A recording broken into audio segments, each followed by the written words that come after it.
Shalom Yehuda. Shalom. Baruch Hashem. Ouais, comme on est très proche de la Hila de Rabbi Israël, alors on aurait voulu entendre quelques mots sur Rabbi Israël, puisque tu l'as connu, Nachon? Je l'ai connu un petit peu, oui. Ah, Baruch Hashem. Alors on aurait voulu entendre quelques paroles sur Rabbi Israël. Ah, Bezrat Hashem, Leilou Nishmat Rabbi Israël Dov Odesser. Et j'ai entendu pas mal et même j'ai vécu pas mal d'histoires formidables avec Rabbi Israël. Des histoires de miracles et de choses qu'il a bien arrangées, mais je ne vous les raconterai pas. Parce que pour moi ce serait une insulte à la grandeur de Rabbi Israël. Rabbi Israël était bien au-delà de ces rabbanim qui font des miracles ou de ces gens qui ont la force de la tfila, de la prière. Il était bien au-dessus de tout ça. C'était pas un rave, c'était pas un tzaddik comme les autres. Il était au-dessus de tout le monde, de sa génération. Et moi, ce qui m'intéresse d'essayer de vous transmettre, c'est de montrer comment Rabbi Israël, il a changé les gens. Parce que, en fait, il y a deux sortes de Torah. Il y a la Torah qui est magnifique, on entend des belles histoires, des beaux exemples, mais qui nous laisse exactement comme on était avant. La Torah qui ne change pas la personne, c'est du genre dorénavant sera comme d'habitude. Mais on aime l'écouter, il y a des beaux machalim, il y a des beaux exemples, des belles histoires, des trucs édifiants. Et puis il y a la Torah, la vraie Torah, celle qui change l'homme, qui prend l'homme à l'état où il est et le fait passer à un état supérieur. Et ça, c'est Rabbi Israël savait le faire. De la même façon, il y a deux sortes de rabbanim. Il y a les rabbanim qui vous apprennent une Torah qui va vous laisser exactement comme avant. Simplement, on va vous coller une kippa, un chapeau, vous allez manger glatte, vous allez rester exactement la même personne que vous étiez avant. Et puis, il y a les rabbanim qui vous changent en profondeur. Et ça, c'était Rabbi Israël. À travers les conseils de Rabbeinu.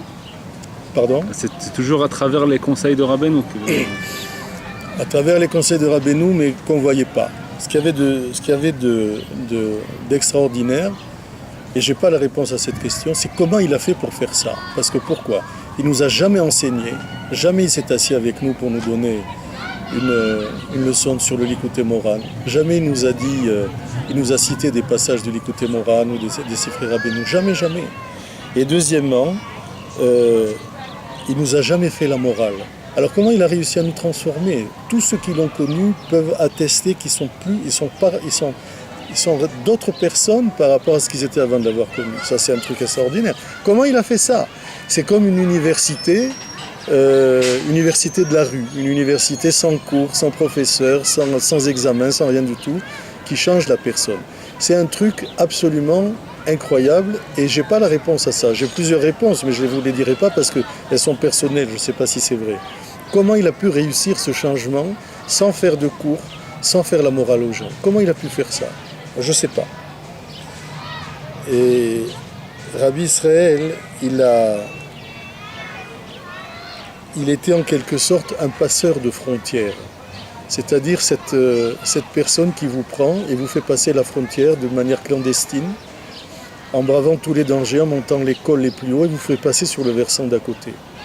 Il prenait les gens à l'état de chrysalide, à l'état de larve, parce que toute personne est la chrysalide de lui-même. C'est la larve de lui-même, le golem de lui-même, par rapport à l'état à lequel il va arriver après.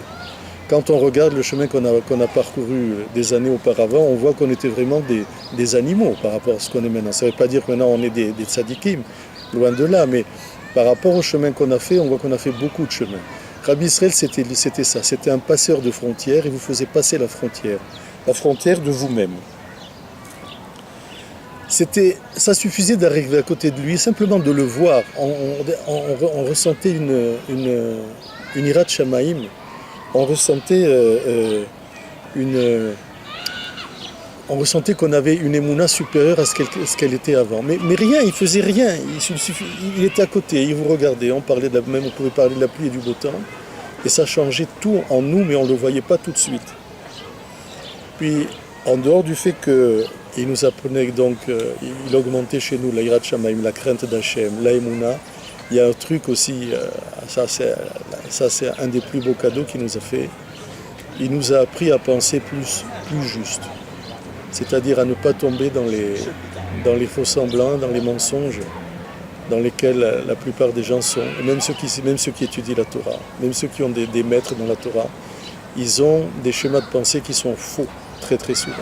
Et Rabbi Israël, lui, il nous a montré comment penser juste, quel était le date amiti de Rabbeinu sur plusieurs sujets. C'est quoi le date? C'est quoi le date?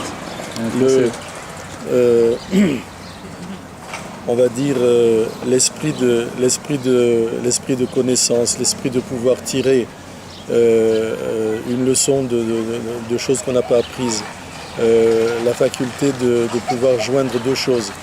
Date, ça veut dire aussi, surtout, ça veut dire discriminer, c'est-à-dire faire la différence entre deux choses. Si par exemple je mets deux points très très rapprochés sur un tableau noir, par exemple, à la craie, et que je les regarde de loin, je verrai que c'est un seul point. Mais si je m'approche, je verrai que c'est deux points bien séparés.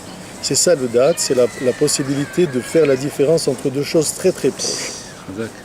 Et ça, Rabbi Israël, il nous a appris à le faire, il nous a donné des éléments pour le faire, mais sans jamais nous dire quoi faire. C'est ça le truc extraordinaire. Jamais on a entendu Rabbi Israël, t'as mis les tefilines, t'es allé au mikvé, t'as fait ci, t'as fait ça, rien du tout.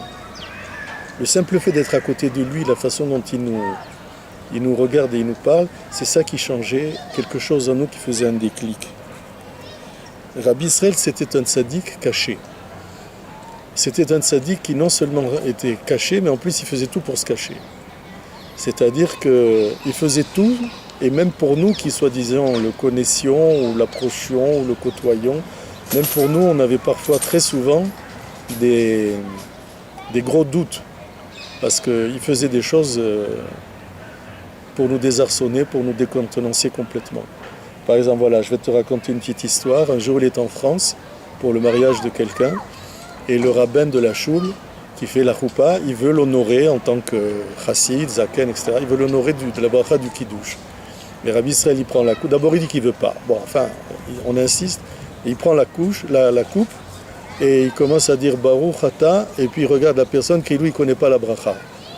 Alors, les gens commencent à le regarder, et il y a un malaise, parce qu'il a la coupe, tout le monde connaît la bracha du kiddush, Boré-Péri Agefet. Et lui, il s'arrête, il n'arrive pas à la dire, il ne veut pas la dire.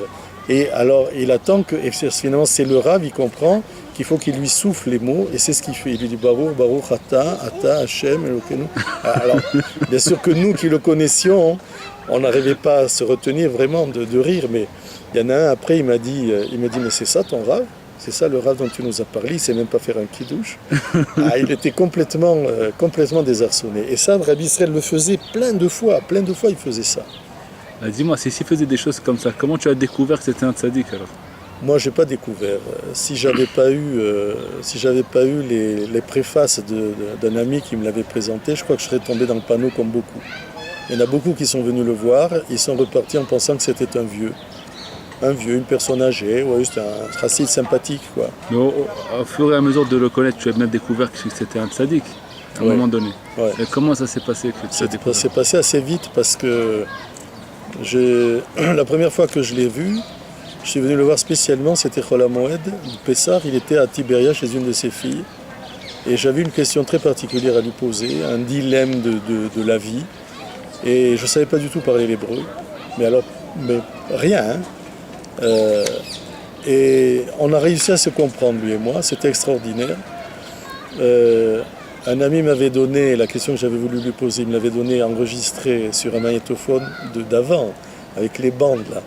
Et alors, j'avais dit à Rabbi Israël, est-ce que vous pouvez écouter ça? Je ne sais même pas comment je lui ai dit. Et il a écouté, il a compris quelle était la question, il ne m'a pas répondu tout de suite. On est resté comme ça un jour ou deux ensemble. Et c'est peu par peu qu'il m'a donné sa réponse. Et j'ai vu que c'était une personne qui n'était pas du tout commune et qui avait un pouvoir d'abord de compréhension et d'explication. Et surtout que quand je lui avais posé cette question, une fois qu'il m'a donné la réponse, je me suis senti super soulagé. Ça veut dire que c'était quelque chose d'extraordinaire. J'ai senti que la réponse qu'il m'avait donnée, c'était exactement ce qu'il fallait que je fasse.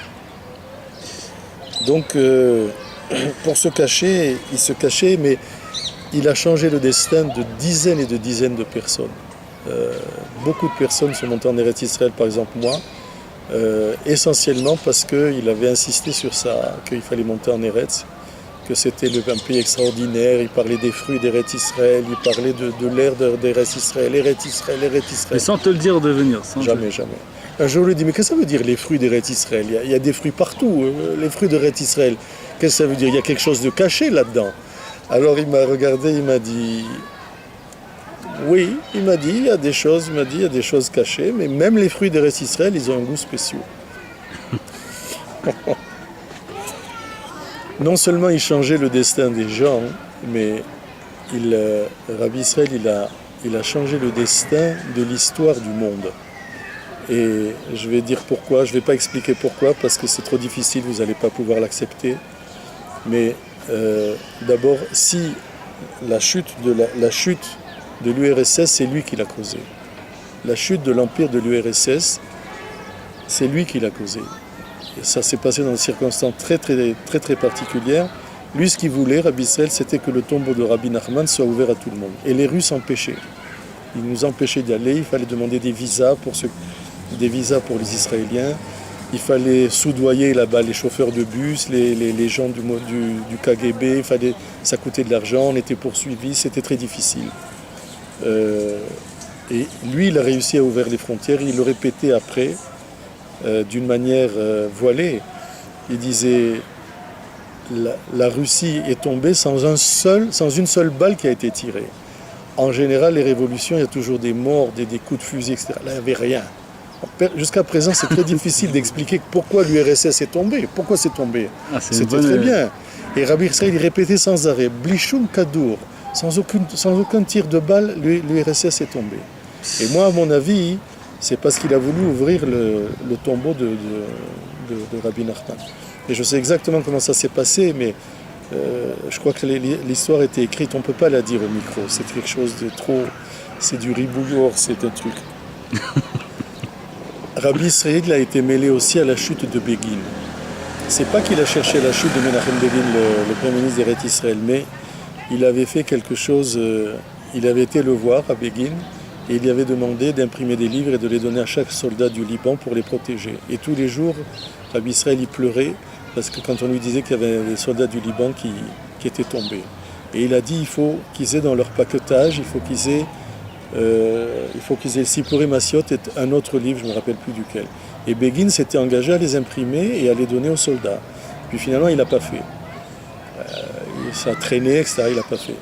Et Rabbi Israël lui avait écrit une lettre, etc., et à la suite de ça, lui aussi c'est pareil, ça a été très difficile tout d'un coup de savoir pourquoi Begin a abandonné le pouvoir. C'était très mal expliqué jusqu'à présent. Il a démissionné, c'est chose très rare. Et je pense qu'il n'a pas cherché à nuire à Begin, Chas v'Shalom, mais le fait qu'il a fait une promesse, Begin qui n'a pas tenu, c'est ça qui a été un facteur important dans le fait qu'il a dû abandonner le pouvoir. À mon avis, c'est moi ce que je pense. Un jour, comment il s'appelle, Aaron Patz, qui était le premier qu'il avait à la Vachalom, qui était le premier qu'il avait rencontré, que c'est Rabbi Israël, il y avait dit Aaron Patz dans la maison de vieux où il était Rabbi Israël. Il se baladait là-bas, je ne sais pas pourquoi il était là-bas, Aaron Patz. Et Rabbi Israël, il lui a dit, est-ce que tu veux une part dans la Géoula? Comme ça, de but en blanc. Est-ce que tu veux une part dans la Géoula? Il a dit, bien sûr. Il a dit, emmène-moi au mikvé. Alors il l'a emmené au mikvé, et après Rabbi Israël s'est trempé au mikvé. Il y a parlé du pétek, etc. Et alors là, Aaron Patz, il a dit, comment? Mais tu as un pétek et tu n'en parles pas, mais il faut le montrer partout, il faut le publier partout, etc., etc. Donc il était très proche, Aaron Patz, de Rabbi Israël, et Rabbi Israël lui dévoilait souvent des choses qu'il dévoilait à personne. Parce que t'as beau te cacher, t'as beau rester secret, il y a un moment donné où c'est obligé que ça sorte. Et une fois, Aaron, il m'a dit, je suis rentré chez Rabbi Israël, il y a dit, tu as vu qui est sorti de là? Tu as vu qui était là? Et Aaron, c'était la nuit. Et Aaron Patz, il dit, non, j'ai vu personne. Il lui a dit, mais il y avait pas Assar chez l'Ishmaël, ça veut dire le prince céleste d'Ishmaël était là. Et il est venu voir Rabbi Israël et lui demander quoi faire. Le prince céleste de Ishmaël est venu voir Rabbi Israël dans sa petite chambre modeste, sur son petit lit. Il est venu, et Rabbi Israël lui a dit qu'est-ce qu'il fallait faire, apparemment d'après ce qu'il a raconté à Aaron, dans l'histoire des guerres entre Ishmaël et Israël, dans l'histoire des guerres qu'il y avait contre la Médinat Israël. Donc Rabbi Israël, c'est pas un petit sadique de banlieue, c'est pas un petit sadique de Coupatrolim secondaire, c'est quelqu'un de très très grand. C'est pas parce qu'il se cache que ça enlève quoi que ce soit à son niveau. Il avait un niveau spirituel extrêmement élevé. La preuve qu'il a dit, il a déclaré après devant plusieurs personnes qu'il n'a même plus besoin de dire le Tikkun HaKlali, il est propre entièrement. Il n'a plus besoin de dire le Tikkun HaKlali, il n'a plus du tout, il a dit Anita Avatisha, j'ai plus du tout le penchant vers les femmes que les hommes ont tous. Il a plus ça, il est arrivé à un degré extra de pureté, il a purifié son corps, il a purifié sa neshama. Il a dit des choses extraordinaires sur son niveau, des fois quand il était en dvekout avec Akadosh Baruch Hu, mais je ne peux pas les répéter parce que c'est trop difficile à entendre. Il faut beaucoup de préfaces pour pouvoir les admettre. C'est pas que c'est des choses, c'est quelque chose que on ne peut comprendre que si on a beaucoup de préfaces auparavant. C'est pas une histoire il faut une préparation pour comprendre ce que c'est. Tu peux rester à côté de Rabbi Israël pendant des heures, des jours, des Shabbatot, tu vois rien du tout, mais rien. Tu vois un homme comme les autres, il est assis, il fait Netilat Yadayim, des fois il est enrhumé comme tout le monde, tu vois absolument rien.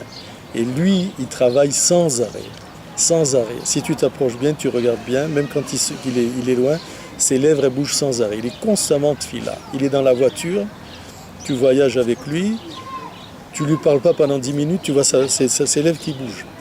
Tu lui poses une question, il s'arrête, il te répond. Mais il est sans arrêt en écoute avec Hachem, il est sans arrêt en train de prier pour le clan d'Israël. Il a prié pour des gens qu'il connaissait à peine.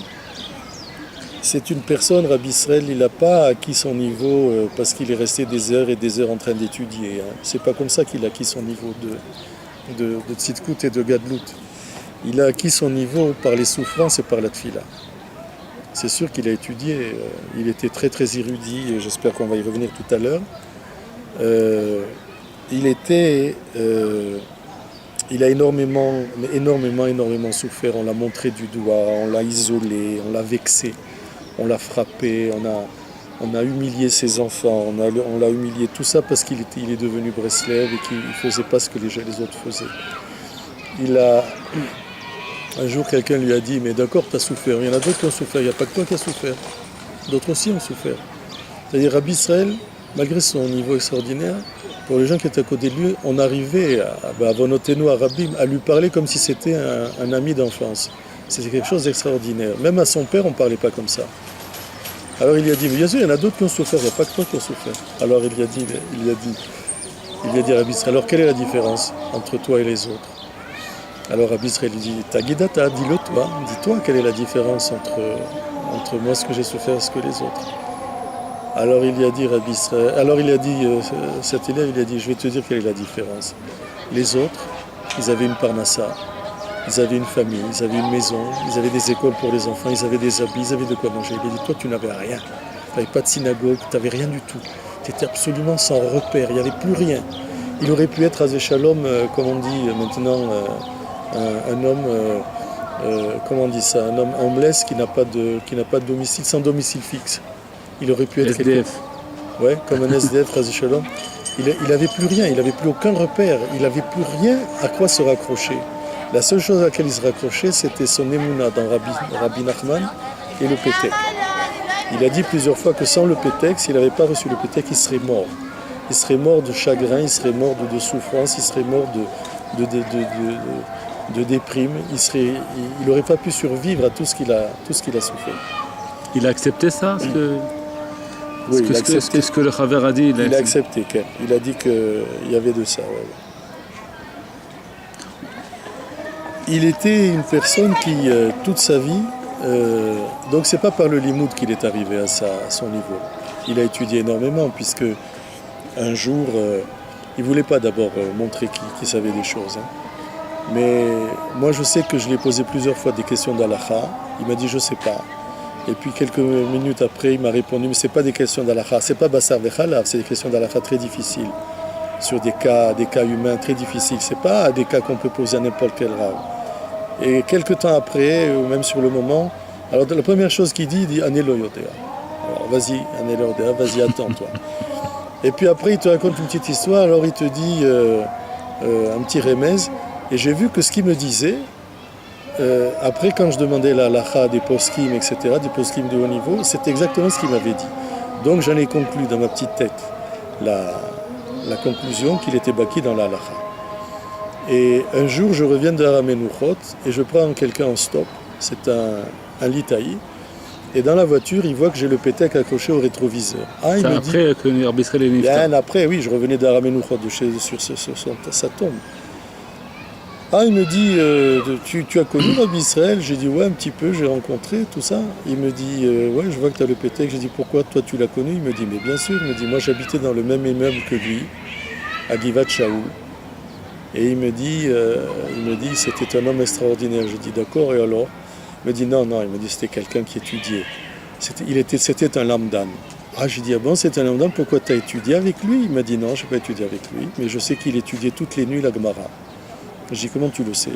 Il me dit, mais comme il étudiait avec la Mirpeset ouverte, toutes les nuits j'entendais Amar Abaye, Amar Akbara, Amar Zé, il étudiait la Gemara la nuit. Il avait à ce moment-là peut-être 80 ans. Et il était très très baki. D'abord, il connaissait toute la Torah par cœur, puisque quand on faisait la paracha, quand on lisait la paracha Beshabbat, quelqu'un se trompait, il n'avait pas de livre ni rien, tout de suite il le corrigeait. Quelqu'un était au Sefer Torah. Bon. Mais ça, tu peux dire, il y a les personnes âgées qui connaissent la Torah par cœur, ils l'ont tellement écouté, tu peux dire, il y en a pas mal. Mais là, qui connaissait la halakha à ce point-là, il avait le birour, il avait le comment on appelle ça, dis-le toi, comment on dit le birour? Le bureau. Il avait la faculté de discerner entre des choses très voisines, de donner de donner la halakha ou de donner un psak, ou dans un problème humain, dans un problème de la vie, dans les dilemmes qu'on a de la vie, les dilemmes de l'existence. Il avait une façon de réfléchir, il avait une façon de trouver la solution qui était extraordinaire. Et ça, il a acquise bien sûr par le limoud, mais surtout par la tfila et par la hitbot et doute. Tous ceux qui ont pu dormir avec lui dans la même chambre voyaient qu'avant de s'endormir, il ne s'endormait pas comme ça. Il s'asseyait sur le lit, il s'adossait au mur quand il pouvait le faire, et il parlait avec Hachem avant de dormir. Il avait fait Arvit et tout, donc c'était pas Arvit qui disait. Il parlait avec Hachem, il faisait hitbot et doute avant de dormir. Et ça pouvait durer longtemps, très longtemps. Et puis arrivé Chatzot, on ne sait pas comment, poum, il se levait, mais alors... Même quand on était âgé. Oui, très âgé. Mais il se levait comme un ressort. C'est pas comme nous, on bouge, on a de la peine à se lever des couvertures chaudes, etc. Lui, c'était tac. Tu le retrouvais assis, c'était assis, il fallait lui donner le kéli de Netilat Yadayim. Et alors ça, voilà, c'était Chatzot. Tu sais pas ce qu'il disait, tu sais pas ce qu'il faisait. Jamais il montrait ce qu'il priait, jamais. Très très rare, moi je l'ai jamais entendu. Qu'il priait, la façon dont il priait, il paraît que c'était un truc extraordinaire. Moi j'ai pas pu l'entendre, mais d'autres l'ont entendu. C'était une mélodie extraordinaire. Il fallait qu'il sache qu'il est seul pour pouvoir le faire comme ça. Quand il était devant quelqu'un, il montrait pas ni comment il priait, ni sa grandeur, ni qu'il ouvrait un lit, ni rien du tout. Il montrait que c'était un homme âgé, un homme simple, qui savait rien. Il se cachait. Et c'était quelque chose de très difficile à faire parce que des fois on le poussait par des questions dans ses derniers retranchements où il y avait des gens qui lui demandaient des brachot ou qui lui demandaient des interventions divines, etc. Et même quand il le faisait, même quand ça marchait, toujours après, il avait le mot qu'il faut ou l'attitude qu'il faut pour que la personne soit complètement déboussolée et elle était dans le doute pour savoir si c'est vraiment lui qui l'a aidé ou pas.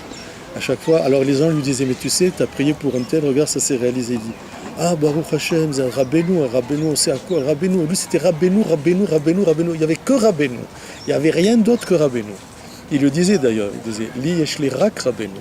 Ça veut dire, ne viens pas me parler d'autre chose, ne viens pas me parler d'autres rabbanim, ne viens pas me parler d'autres trucs. Moi, c'est que Rabbeinu. Et ça, il nous l'a laissé, je pense, en héritage. C'est quelque chose de très particulier, même dans Breslev, dans certaines tendances de Breslev, ils ont Rabbeinu, mais ils peuvent être aussi chassid d'autre chose, chassid de X, Y, Z, et en même temps être Rabbeinu à Laouman.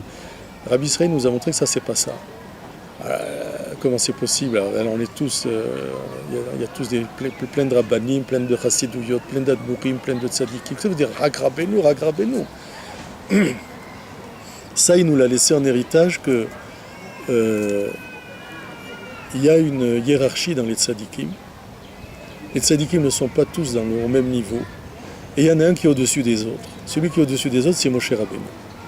Même à l'époque de Moshe Rabbeinu, il y avait Aaron, il y avait Yoshua bin Nun, il y avait Caleb ben Yefoune, il y avait plein de tzadikim d'olim, des monuments, des gens qui pouvaient faire n'importe quoi avec leur tfila. En faisant la tfila, ils obtenaient tout ce qu'ils voulaient d'Hachem.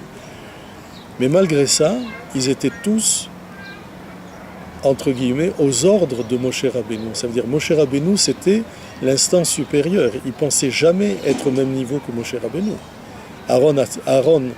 Aaron, par exemple, ou Yoshua bin Nun, ou Caleb ben Yefoune, tous les tzadikim qu'il y avait à son époque, personne ne se mettait à la place de Moshe Rabbeinu. Le seul qui a essayé de le faire, c'est Korach, il a fini dans le Sheol Tartiyot. Mais les autres, ils savaient très bien que